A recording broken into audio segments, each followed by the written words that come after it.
Merci Madame la Présidente. Chers collègues, avec notamment nos alliés socialistes et de la gauche, constatant que la problématique du bruit était une pollution souvent sous-estimée avec des conséquences importantes pour la santé, nous sommes régulièrement intervenus ici même ces dernières années pour lutter contre le bruit, notamment le bruit routier, et demander que des mesures de réduction soient prises à la source, notamment une diminution du trafic individuel et une limitation de la vitesse. Aujourd'hui, nous saluons donc cet excellent rapport préavis et l'ensemble des mesures qu'il propose pour assainir le bruit routier. On parle effectivement beaucoup ce soir de la mise en place d'une limitation de la vitesse à 30 km/h de nuit entre 22h et 6h, mais il y a aussi dans ce préavis les autres mesures, la création de nouvelles zones modérées aussi, extrêmement importante, et la pose de revêtements phonoabsorbants en complément sur certains tronçons. C'est donc l'ensemble du dispositif que nous saluons, et plus spécifiquement sur la limitation de la vitesse à 30 km/h de nuit. Cette mesure, comme il a été rappelé, a fait l'objet d'un essai sur les avenues Vinet et Beaulieu avec un suivi scientifiquement étayé.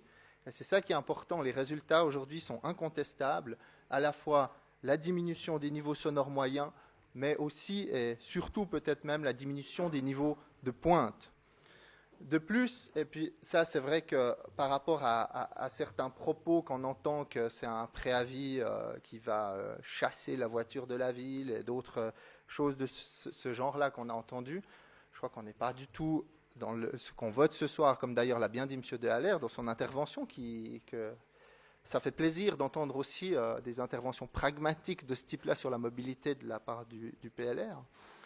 Mais effectivement, je crois qu'il faut rappeler que la mesure qui est proposée ici, des sondages l'ont montré, elle est bien acceptée. Elle est bien acceptée non seulement par les riverains, mais aussi par les automobilistes eux-mêmes qui ont été interrogés. On parle bien de la nuit pour tranquilliser le bruit pendant que de nombreuses personnes dorment.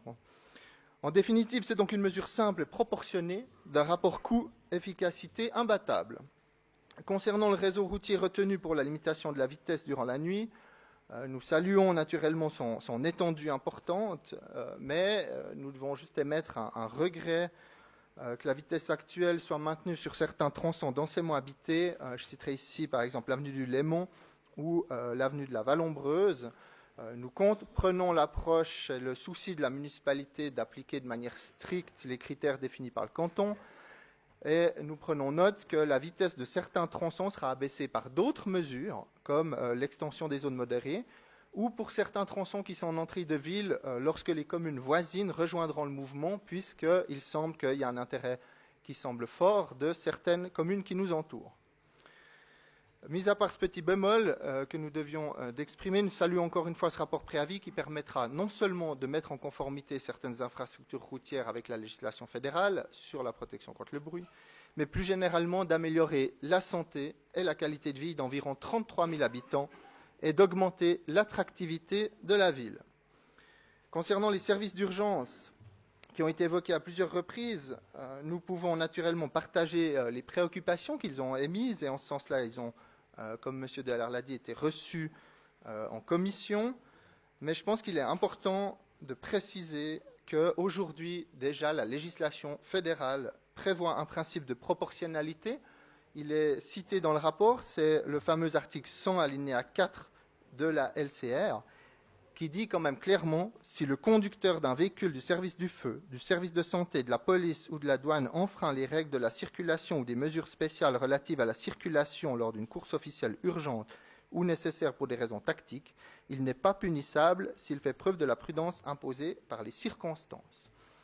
Ici, nous sommes en présence d'un problème de ce qu'on nous a expliqué Val-d'Eau-Genevois. C'est un problème que les cantons, notamment suisse alémanique, ne connaissent pas, et c'est bien l'application des articles où, sur le canton de Vaud et Genève, le ministère public a tendance à lui préférer l'article 90 de cette même LCR, qui, lui, est effectivement plus problématique.